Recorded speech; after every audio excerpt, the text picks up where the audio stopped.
妙奇迹，点亮对中华文化的好奇心。为什么又要练习写我的姓啊？一直写这个字，好烦啊！对啊，不就是名字前面的一个字吗？它到底有什么特别？这个字经历了很多，也走了很远，才来到你这里的。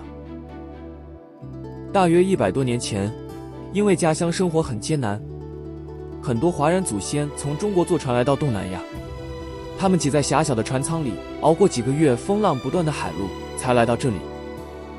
他们在烈日下做各种苦工，像挖锡矿、盖城镇，在码头扛货，靠双手赚钱养活远在家乡的家人，让家人过上更好的日子。他们那时离开了家乡原本拥有的一切，可有一样他们始终带在身上，那就是自己的姓。这个姓一路跟着他们来到这里，也从他们手里在这里一代一代传了下去。所以我们的姓走了那么远的路，也传了这么久。其实姓氏的故事比祖先们坐船来到这里还要早得多。在几千年前的中国，姓氏早就存在了，而且常常都带着一个家族的来历和故事，有的跟古人住过的地方名字有关。就像陈这个姓，一大来源就是古代的陈国。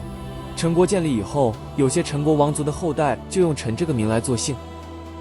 有的跟古人的官职和爵位有关，就像张这个姓，有个来源就和古代掌管宫禁的官职公正有关。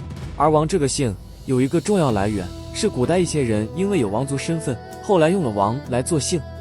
有的跟古人祖先的名字有关，就像孙这个姓，一个常见来源就是魏国公子回孙的后代，用他名字里的孙来做姓。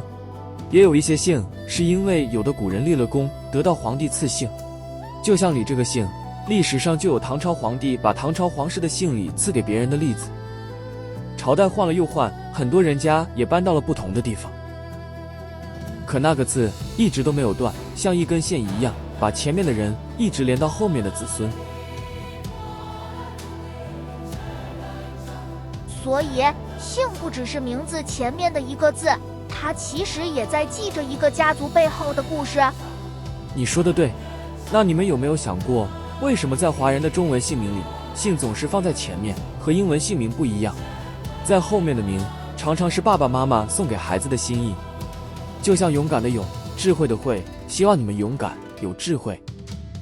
可是在前面的姓是你和前面很多人一起共有的那个字，这种顺序像是在轻轻地说，先有家族，再有我。难怪姓会放前面，就像是在记得自己是接着前面的人走下来的。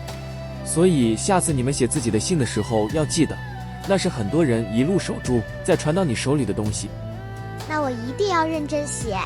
对啊，不然好不容易传到你这里，却被你写歪了。